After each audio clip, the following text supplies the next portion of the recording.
Hello, good morning, everyone. Thank you very much for joining us. Thank you, everyone, for struggling through transport challenges, etc., and joining us for this morning's panel discussion on how automation made us better hosts.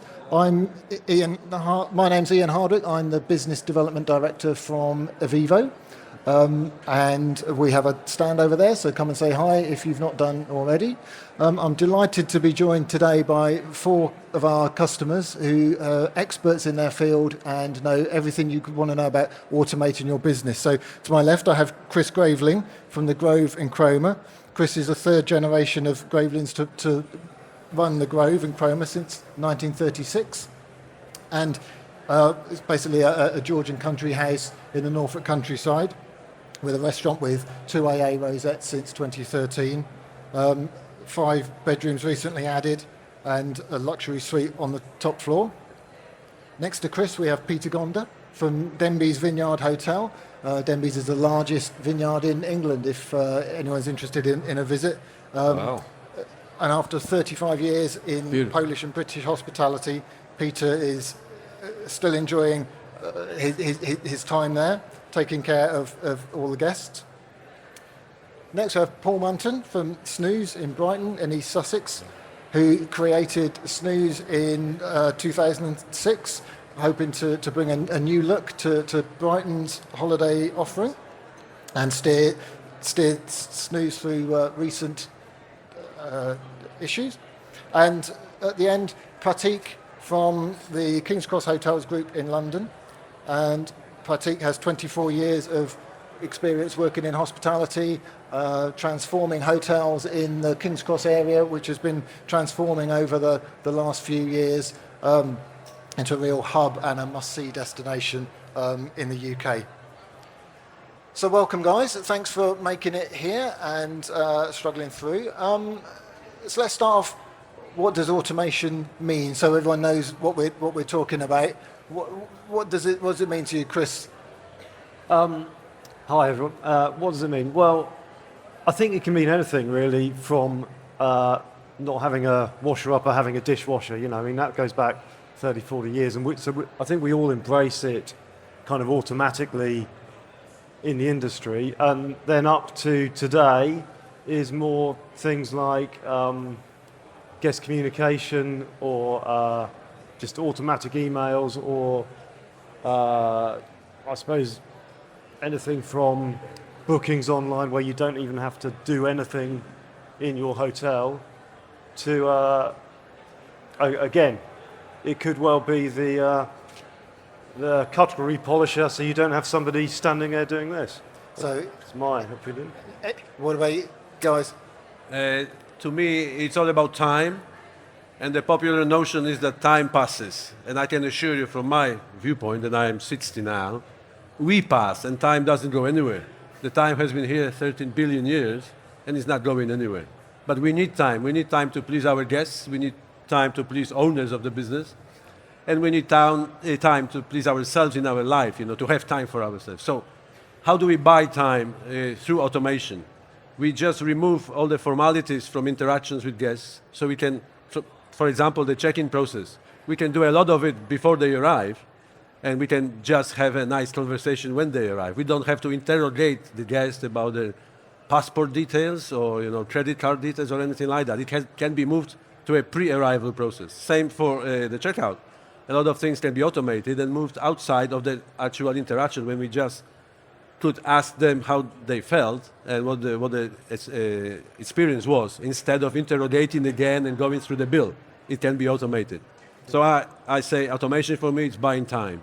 Buying time. Agree. For me, it's about implementing processes that free up my time, make my life easier, make me more hands-off, so I don't get bogged down in the day-to-day issues of the place. Whether that involves parking information, check-in, check-out, asking them about reviews, breakfast. We've put in elements of automation in all of that, and it's definitely freed up our time, and gives us more time to just talk to guests and improve their experience without, like I say, it's a very good point about want to interrogate your guests. It's Pratik, I know automation's sort of at the heart of what you do. Yeah, with your I absolutely agree with all the guys. It is about time. It's something which is very precious. How do you give your guests their time back? How do you give your staff their time back almost so they can do their jobs better, so they can enjoy their jobs? Staff retention issues, great. And then they can deliver superb customer services and experiences. That's the crux of it, is the time issue. And so what prompted you to go from the model that you did have with your previous hotels to something that was as automated as you can make it? I mean, I came from a place where it was 28 years ago, a pen and paper and a book, right?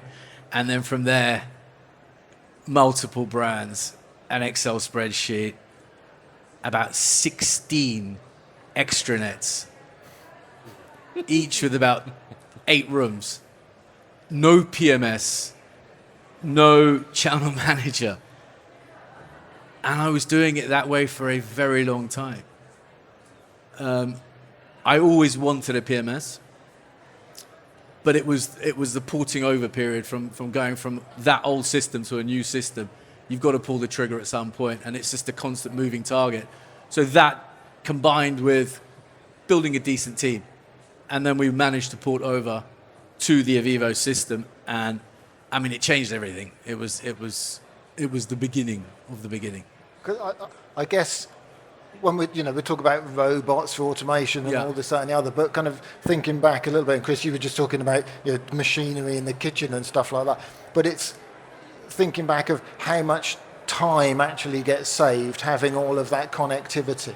I mean, how much time do you think you save having all of your rates, availability, images, descriptions and stuff put up? Is that something that you change regularly? And so the more you change it, the more time you're saving. You just employ one person less. Fewer people on your payroll. Simple as that, as cruel as it sounds. But I want to reflect also on the revenue management, because it's not only channel management as such, but for instance, eviivo gives you this pleasure of establishing a rule whereas you have a few rooms to sell, it can drop or raise the price. You can sell the last room at the higher price. And it works in the background. You don't have to remember that, because you set up the rule and you forget about it for eternity, really.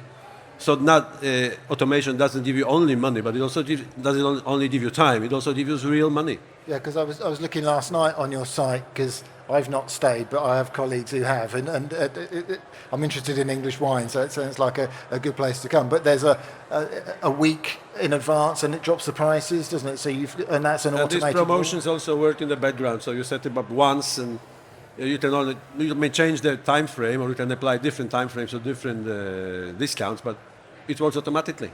Yeah. And Paul, do you have different prices on your site? Do you have one rate on your own site and then different on OTAs? We've got either room only rates or we have like flexible rates, and we have those for our own book direct, which comes straight through eviivo through our own website, or we have separate rates for all our OTAs, and the amount of commission that they charge to us, we automatically add that onto our rates. So basically we never lose out on the rates, because all our rates are factored in to our eviivo management system. So if you book on booking.com and they charge us 18%, you pay 18% more if you don't book direct with us. So yeah. And you just eviivo takes care of all that. So you just set that up once, and that's set that up once, tweak it every season, and yeah. And do you change your prices at all, or do you have that sort of level of price, or do you just have a flat price? I used to do it all the time, constantly upping and downing the rate, but it was so boring. At the time I thought, this is brilliant, this is amazing, but it takes you away from actually what it is you're supposed to be doing. It takes you away from the core principles of being a hotelier, being in hospitality, strictly just delivering good experience and customer services. And when you're so bogged down in the nitty-gritty of yielding up rates and different room types, it becomes a whole different ball game. So, look, I've got different brands, so I hit different price points. And since COVID, we're lucky, you know, we've weathered that storm, and we've had the as promised bounce back in tourism and in booking. So it was almost like one price per room all year, go. And then you can stagger it up, you know, as you get your occupancy, but it wasn't a daily yield as it used to be. But I think if you get your product right, you can set your rate. Yeah. And you don't always have to yield it. It's different schools of thought on that. I prefer, on one of my brands, set the rate, that's the same price all year. And for that price, we can deliver the service, whether it's a Sunday or a Saturday. And you sort of work on a quite an all-inclusive kind of. Yeah, I think it's the way approach forward. kind of thing. For us, it's the way forward. We love an all-inclusive. Once you're in, you don't have to pay for anything else. Just here's your room. You can charge more. You get the leverage there. Yeah. Get everything there, and then you're confident you can deliver the customer service. Fine, if you're confident that you can do that. But an all-inclusive price. So when the customer comes in, he's not having to almost be fleeced. Pay for this, pay for this, pay for that. When I go somewhere, I don't really want to have to pay £2, £3, £4 for stuff. You know, it's all included. But I think, Chris, maybe you have a slightly different approach in sort of with upsells and extras. So do you set those up to automatically appear on bookings? Yeah, so talking about that, so our prices, we do it slightly differently with the OTAs. That we, if you're booking direct, you get breakfast included. If you book on an OTA, you don't. And we find that the uptake for breakfast is quite high. So we charge more than that, than the commission we would pay. So that works quite well because it normally pays for itself. And if we don't have a breakfast cost, well, we don't have a breakfast cost if no one pays it. But yeah, with upgrades and things, we have different packages that people can just click on when they're buying the room. So we have something called a little surprise, which is flowers and chocolates in the room, and you can just add it to your stay, or a bottle of champagne. It goes up and up and up. So there's that. We're also just about to put in automation for breakfast slots. So our breakfast is time slots, like you'd book a time, like you would in a dinner. And we're doing that. We're automating that. We use Res Diary for our restaurants, and they're really good in terms of integration and automation. And so we can now send an email out with the confirmation, with a link to a hidden page where they can book the breakfast time. So literally, as you were saying earlier, when someone checks in, all they need to do is say, I'm here. We don't need any details from them. We've got them all. And we ask if they want to be shown to the room or if they don't, because some people do, some people don't. Keys in the room. And some people say, well, I've been here before, I know where the room is. Right, great, we're here. That's it. Yeah. Talking to you earlier, I think it was you saying about avoiding that slight awkwardness at reception that I think you can feel. I went to stay in a hotel in Amsterdam recently and there was no one at reception, and then you're like, well, should I ring the bell or should I wait, or where are they? And that kind of, I think where people where they know where they're going and they know what they're doing and you've given them the instructions, then off they go. I think, Paul, that's the sort of approach you have. Really, isn't it? I mean, you because you're not always on. We're not always on site. We don't live on the premises, so we have like a self-check-in facility that you can use for periods when we're not on site. We fire off automated emails to our guests before they set off to arrive at Snooze, and it gives them instructions for self-check-in. We also ring the guests before they're due to arrive, gives them a nice little personal touch. We speak to them about parking, which is also another area of our sort of experience that we offer an automated response to. But our front door has a little keypad on it, and so it's very, very simple. If you want to arrive whenever you like, you don't want the issue of having to meet us, having to come to our little reception and get your key, and you can basically take a 4-digit code, get into Snooze, make your way to your room keys on the bed for you. Very, very simple. Works a treat. Yeah. Pretty foolproof. we've refined it over the years, from having a key safe to now literally having a keypad on the door, and it's And very Pratik, successful. Is it contactless, with it keyless? Yeah, check-in with so wheels on? we've gone full. We've got the remote lock on the door connected to the Wi-Fi. So that's connected to another technology stack, Guest Talk. So it's done seamlessly and automated. Day of booking, automated code sent out, pre-booking, letting you know you'll be receiving these. At booking, automated email saying this is how we operate. But we're in-house anyway, we're around if you need us. But here you go, here's your codes, here's your room number, here's your floor, here's the Wi-Fi, here's a hello, all done. Just check yourself in. Then our system tells us when you've checked in, i.e. when you've accessed the lock, then we can go and see you and say, hi, we're here. If you need anything, we're here. It's Very good. So I suppose in that way you're kind of taking reception to the guest rather than the guest coming to reception. Yeah, I always thought that the reception is a concept. It's not a person or a place. It's a concept. And now with all the technologies, luckily that we do have today, we can implement those things seamlessly. Yeah. The guests love it. But also, as importantly, the staff love it. They're not dealing with, is this key fit and that key, that, all of that stuff. They're not just there to hand over keys. They're not just a teller behind a booth handing over keys. They're a customer service Do you find representative. that guests are sort of comfortable with that, or do they then come and find you just to make sure that there's a reception? 99% of the people are super cool with it. They love it because they know they've got everything beforehand and they know what they're doing. They've read everything. Even the older age group like it. They've adapted to it. And where's the market going? Travelers are coming. It's second nature to them. Peter, is that the same at Denbies, where I guess you have a sort of a more traditional market? There will still be guests who find you and want to talk to you about their dog or their grandchildren or anything like that, and you don't throw the baby out with the bath. But what I would like to say is that the old golden rule of hospitality is much more harder to run a small hotel than a big hotel. And in a small hotel, sometimes you don't even have a reception hall, or the reception is combined with the bar or anything like that. So you don't need the crowd there, you don't need queues. And we used to think that the queue is a long stretch, of people. To me, after my sort of corporate hospitality experience, the queue is just one person waiting to be served. It is a queue already. This is why we don't need that. We don't need them to wait.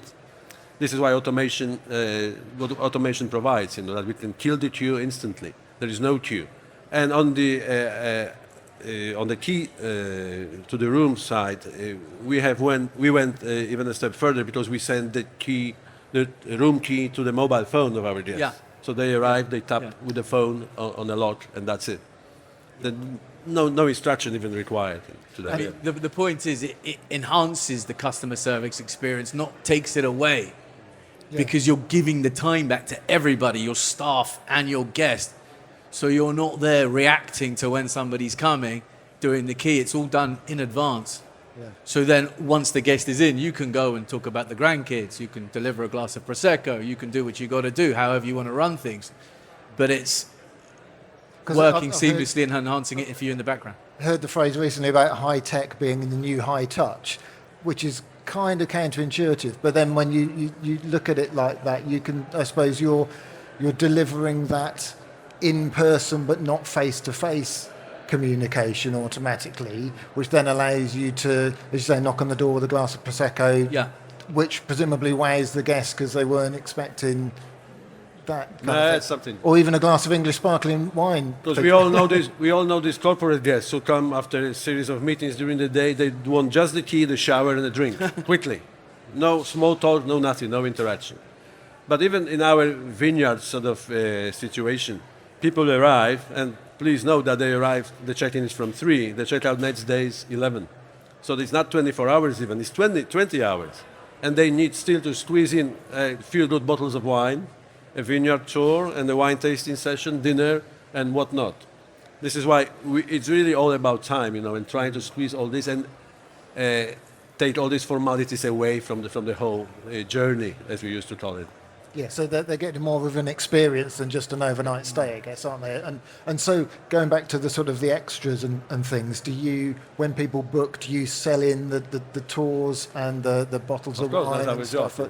stuff? By the series of automated emails and reminders and codes and vouchers and stuff. Yeah, yeah. They can add it when it goes via eviivo. They can add it automatically Yeah, to their booking. Yeah. And Chris, I guess with a 2AA Rosette restaurant, that's a key part of your offering as well. So do you tell people about the restaurant when they're booking automatically? Do we do what? How do you sort of upsell the restaurant? Do you include in emails that if they want to book the restaurant? Yeah, very much. Yeah. So the as you said, the automated emails that go out are very picture orientated. So there is text, of course, but there's a lot of images, and people and links where people can just book like that. And do most people that stay for dinner? Yes. Yeah, I'd say probably 85-90%, something like that. Yeah, nearly everyone. Yeah. And with your audience, are they, are they a group of people that want to come to reception as they see that part of that dinner, bed and breakfast experience in a way that people going to King's Cross, they want to get in, they want to get out because there's lots to see and do? Yeah, exactly. Yeah, so we have a lot of people who, how do I put this? A lot of people who demand a lot of our staff time, which is great. And, just as you're all saying, it's all about the time. And if you can give the staff the time by cutting out their admin as much as possible, then the guests are happier to talk to them because this person isn't trying to do that and trying to do this and trying to do all these other things. So, we do. I mean, we have a lot of older people who come, particularly this time of year, and they're less tech savvy and they are less. They're more inclined to talk, which is great. Right. Yeah. So, well, they've got more time. They've got more time. Which is the thing we're talking about. Yeah. And with that audience, when it comes to payments and checkout, do you send them links to pay their bills, or do they come to the checkout still to do that? Because I know sort of just having a payment link sent to your phone is something I think is a great bit of automation where you don't have to go to the reception, just pay now. Yeah. I'm out of here. So exactly. So we send out. We just first thing in the morning on checkout. Well, first thing every morning, you go through how many people are checking out. Just click send payment link. Bang, bang, bang, bang, bang, and they get it in their email, and then they can pay on that. And again, I'd say probably 70 or so % do that, and the rest have either already paid or would prefer to come down and tap a card or pay by cash. We still get people paying by cash. So do you all take payment up front in advance for all bookings, or do you take a deposit and then automatically take the balance? We take it all. We do both. Yeah, but we have add-ons like restaurants, so Yeah. Sorry. Okay. And it's important to add the line at the bottom that the deadline for complaints was yesterday. Yeah. And As we do. There's nobody at the reception, so don't bother coming in. No point. And I think you were saying to me that it means that when you've got a busy breakfast service going on and demands there, you don't really want to be. It's when people are checking in, there's maybe a bit more of a time at reception. But unlike these gentlemen, I come from a small hotel, and I may be cooking breakfast myself on occasions, because chefs are hard to find now, and they fall like flies and stuff like this. So I may be cooking breakfast, jumping out to check out somebody or talk to a guest and go back to the kitchen, or serve breakfast. On different days, there's different scenarios. But we all need to accept it as a new reality. Yeah. And I think, Paul, you've even managed to automate breakfast. We used to do this. That was our experience of it quite often. We would cook breakfast. We made breakfast for about 13 years ourselves, and we'd be in the kitchen. People would want to check in, check out, arrive, want to leave. But we've completely automated breakfast. We don't serve breakfast on the premises as such like we used to do as a bed and breakfast. A trend that we started to see before COVID, we introduced flexible rates. People, especially younger people, started to want to book without breakfast. That was a trend that after COVID, we had a very sort of like a buffet-style breakfast and a quite a compact breakfast room that couldn't really be distanced. And so when we opened up after the first lockdown, we had to implement a way of still providing breakfast to our guests, but not actually providing it ourselves. And luckily we're in Brighton, so it's not like we're in a small village where we're forced to do our own breakfast. We've got 5 or 6 fantastic like little artisan cafes all around us that people can go to within a minute walk. And one of those we partner with, and we've managed to provide a breakfast in bed service to our guests. Brilliant. Which is, Brilliant. you can text your order from your bedroom, they'll send you a payment link and to pay for it, and they'll bring it at a specified time to your bedroom door. So our partners at the cafe, they have the key code for our door, so they can let themselves in, their staff, and the guests don't even have to leave the bedroom. They don't even have to get dressed. And they get a hot breakfast brought to their door, which they've already paid for. And that is automated by us because it's promoted on our website. We send our automated emails before they check in to inform them about breakfast. We text them an update, and there's also in the room, it's also clarified as well. But yeah, so now we've saved 3 hours a day of being in the kitchen. We've saved the staff costs of having to waitress and waiter breakfast serving times. We used to cost us so much money in food. We've got a small kitchen area that we've now got rid of completely, turned into an office. But we had a lot of food wastage. Like we said, we'd have people wanting to check out while we're in there cooking breakfast. And also that thing about being a better host. When you're stuck in the kitchen, you're leaving the face of your business to like quite often 17, 18-year-old waiter or waitress staff to go and interact with your guests, where you're stuck cooking in the kitchen, and that's I all suppose that's changed. By automating that or taking that out, you're removing the unpredictability of it as well, aren't you? Because I guess you've got however many guests in, they've all paid for breakfast, but then it gets to 5 to 10 and they haven't turned up, and then you've wasted the last. 6 people come down, or 8 people come down, or someone comes down at 10 past 10, 10 minutes after you've closed, and they want breakfast, and you're not really in a position to say no. But when you come out for the checkout in a chef's attire with a big knife, they are not in position to dispute the charges. Slightly intimidated, yeah. Yeah, and Pratik, I guess around King's Cross, again, there's dozens of breakfast places. I love your idea. We talked about it before. We did talk about it. Brilliant. But I wanted to tell him he's not charging enough for it. So he needs to double the price on that. No. But I was looking for a solution as well, because we got rid of breakfast ages ago. Yeah. It stank the place out. You couldn't get the work done. I just didn't want it. So I was looking for a better solution other than Deliveroo, Uber Eats and that sort of thing. Yeah. But your service, do a little deal with a local cafe. Like a butler service is what I really wanted in one of my properties. So get someone dressed up, deliver it, charge 25 quid for it. Why not? And it's what it is, it's their specialism, Yeah. So we specialise in a great bed, a great shower, a nice environment, a nice surroundings. They specialise in, breakfast, brunch, coffees, pastries. That's what they do. Yeah. And they do it better than we ever did it anyway. Yeah. So all our rooms are now room only, and but we never dropped our rates. Even though we don't serve breakfast. Nasty. In fact, the rates have gone up. But The margin's gone with it. Yeah, They're on the national television now. So. it gives people the choice that they want, though, doesn't it? Because they might be thinking, well, I've paid for my breakfast, but actually the place next door looked really good. So Quite often you don't want breakfast every morning.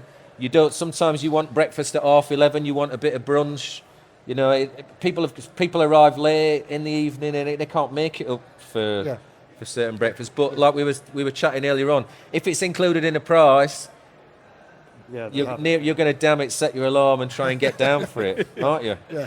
So We're all guilty of it. everyone, that's exactly what I do. And so, you don't have any staff cooking stuff, but I think your sort of approach to staffing is kind of automate as much of the business and then allow the staff to be more like your concierge team. Basically, that's what we spoke about, and that for me is the way forward. Just deliver that customer service and that experience. You need a good team. You need your front of house guy. to be very empathetic, almost stick up for the guest, and all the time the guest to him is first. And then you can deal with the finances behind. But you need a good team, diverse team. That's the most important thing, because ultimately, happy team, happy guests. Yeah. If you've not got a happy team, And I you guess got no chance. Happy guests, better reviews, Better reviews, better rates, better product, comes to work happy.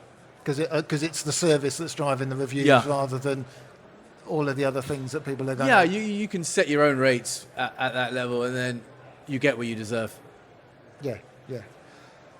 Just want to talk. So eviivo recently released an app that's fully integrated with the software and all the tools. How do you find using an app has given you more view on your business, or sort of freed up some time and let you do more with your time? Chris, do you use it for sort of monitoring stuff? Using an app. Yeah. So the eviivo Oh, app. the eviivo app. Oh, right. Yeah. Yeah, we use it for monitoring. We use it for housekeeping, so the housekeepers can go to the rooms and go, room done, and that pings up on the screen. What I was talking to you, what I'd really love to have is that to trigger an email to the guest, so the housekeeper is in the room and presses room ready, and that triggers an email that the guest gets. Oh, your room's ready 3 hours early or 2 hours early. Brilliant, I can come to the hotel now. Yeah. Which And then they can buy lunch. they can have lunch. Yeah, exactly, instead of getting lunch in town or whatever. So I think that's the sort of thing how we use it. But yeah, I monitor what's going on, and it beeps in my pocket when I get a new booking and that sort of stuff. Yeah. And Paul, Talking about what we were speaking before about saving time, not doing breakfast, and rooms being ready early. Well, that's obviously one outcome of us not having to be there for 3 hours, cooking and tidying up and cleaning and washing. Because if a guest leaves early, we're on the premises, we clean the room early, the room's ready. Quite often our rooms can be ready from 9:30 in the morning. So guests arriving early, and we encourage guests to arrive as early as possible. They get, they can have the room from as soon as they arrive. And before, when we were doing breakfast, we wouldn't even get in any of the rooms until 10:30, even if the guests had left at 8:30 or 8. Yeah.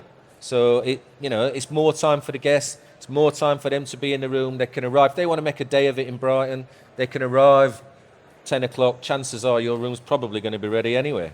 yeah.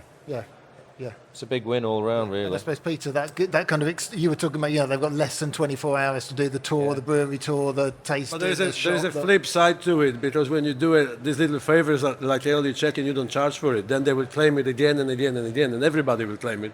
So then the check-in hour comes out of the window. Goes out of the window. There is no stipulation anymore. And I don't want to sound cynical, but we are amongst professionals. The longer they stay, the more time they have to observe little things and perhaps to go home. And these keyboard warriors at night complaining. So you have to be careful with all this opening up completely. As I said, I don't want to sound negative, but early check-in, I'm from the sort of old school, and I'm not that keen on that. But on the other hand, the eviivo app allows you, an instant peek into whatever is going on. And especially when you run a small hotel and you're exposed to the owners, the only question they have for you every day is, are we full up today? Are we full? Are we full? And that of course, I say, even if I'm not, I'm saying I am full. And then I desperately find a friend to book a room, to be full. But the app is just another device, another solution for this in real-time operations. It's great. Yeah. And I think, Paul, you've said that people will, if they want to book, they'll book online. But if they want to change something, then they'll phone up, and then you can use it to check. The eviivo app. Yeah. Yeah, the eviivo app's there because it allows you to be anywhere, doesn't it? And you can, you're walking down the street. You don't have to find somewhere that's got Wi-Fi. Get your laptop out, have a quick look. You're on your phone all the time. I can check any booking. I can check the amount of people who are arriving, what time they're arriving, if they want to alter the day of the booking, if they want to, upgrade to a different room. It's all there. The suite's on there. It's very, very useful, and it's just an on-the-go tool, really. Totally. To sort of finish up the discussion, we'll get towards that. Where do you think the future for your business is in automation, and kind of what things would you like to get rid of? You know, you've got rid of your breakfast, you've got rid of some of the giving the keys out and stuff. Is there room to do more? Or, you know, are you waiting for the tech to catch up, or are you waiting for the guests to catch up? Or, you know, what's next? You've automated as much as you can. What would you do next? So I think that's probably why I've sent some of my team here as well, to see what else is out there, what we can implement. I think the bring your own device thing is a massive thing. So you can just port your Netflix and your Amazon Prime and all of that as a click of a button, as opposed to, you know, logging in and logging out. You want to go to the hotel room, bosh, it's already there for you. You can watch TV when you want. Smart rooms in terms of the heating, the lighting, and all of these things, fully controlled from central panel, but a little touchpad beside of the bed. That's small things like that. Let's see what's out there and see what can. It just has to enhance the guest experience and make life easier for your team. If it does those things, then we're all for it. Yeah. The question is, what are the limits of automation too? So there must be some limits. First of all, I think, and I'm not speaking for myself, because it's not for me to say, but you can't automate the charm of a hotelier. You can't do it. Obviously. There has to be a person present. But comes without saying, of course. Maybe they could bottle that. The other thing are the little hospitality tricks, like room allocation, for example, because you can't have too many room types, because that would blur the picture on the website.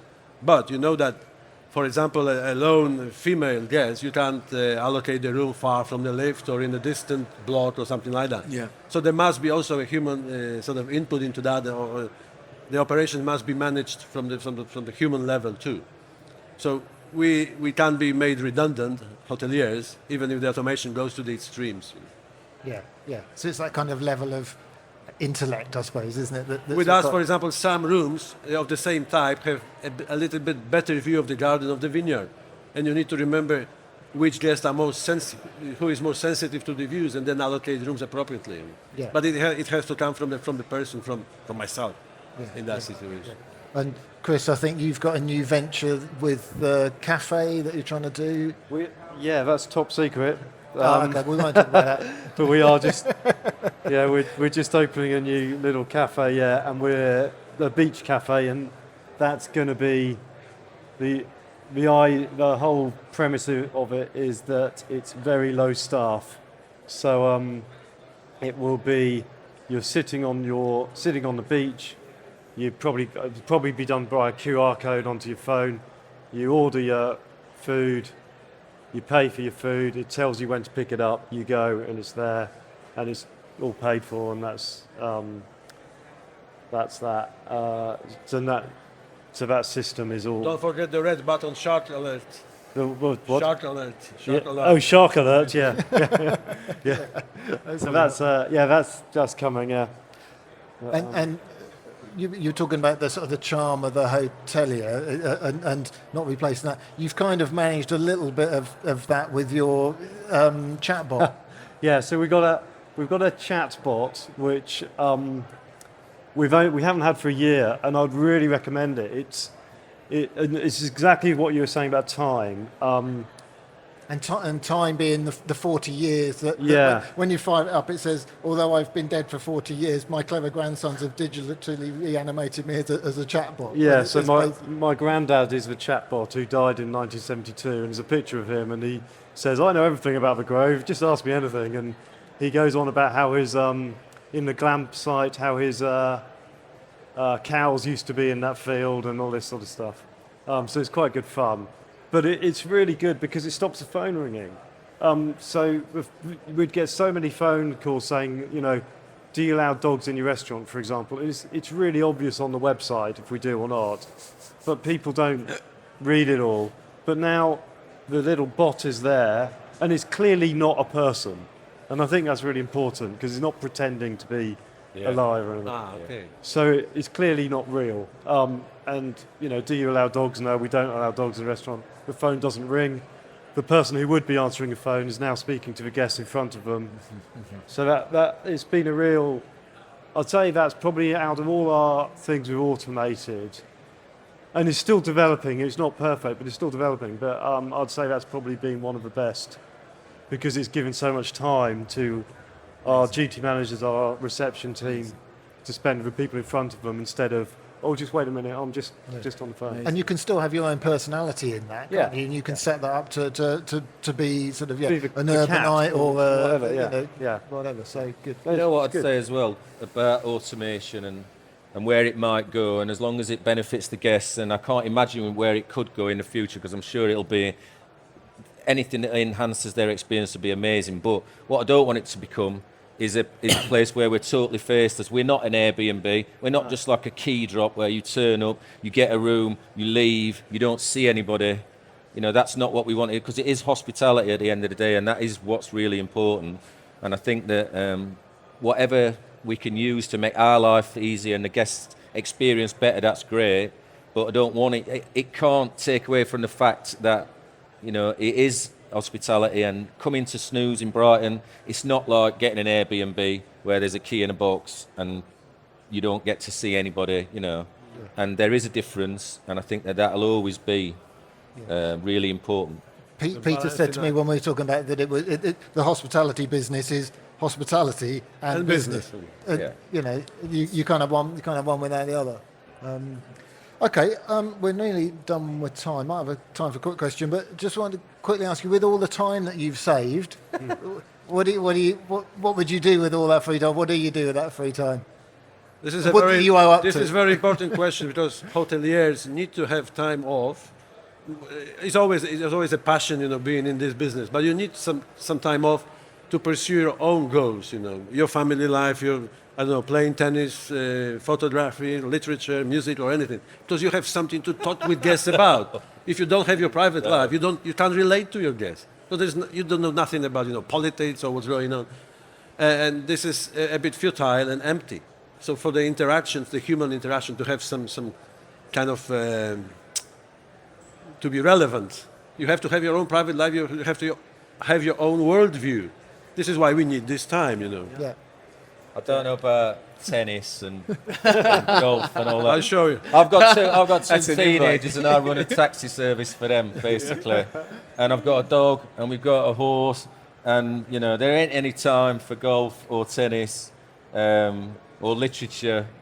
But then again, my wife works really long hours and she calls me part-time Paul, so, you know, so I must be doing something right. Yeah. So, you know. Yeah, it just depends what stage in your life you're in. You're in Jamaica. Oh, mate. thank you. Yeah, well, I take it as compliment. yeah, I'm interested in buying more buildings and growth right now. Okay. Yeah. Hey, Chris, what would you do with your free time that automation gives you? I'll tell you what, actually, and sorry, it's slightly free time, slightly not, but I'm normally on our kind of late shift on Thursday nights, and it's normally Thursday nights. A couple of years ago, at the end of day admin would be an hour or whatever it was, where it's now a couple of minutes. So I'm normally having a drink with some of our guests, and it's often me sitting there having a chat with them, probably giving away all the profits. And it's lovely, actually. It's a lovely evening because it's often just one or two people. I don't know, just having fun. Having with a it. lock-in. Yeah. Good. Excellent. I think we've run out of time, really, then. But so it just remains me to say thanks very much for joining us now this afternoon, and thank you very much for my guests and sharing their experience with me and you. We'll be over on the eviivo stand. If you've got any questions for us, Chris, Paul, Peter, Pratik, come over and have a chat. We'll be around, and enjoy the rest of your day, and good luck with your businesses for the coming season. Thank you. Thank you. Thank you, Ian.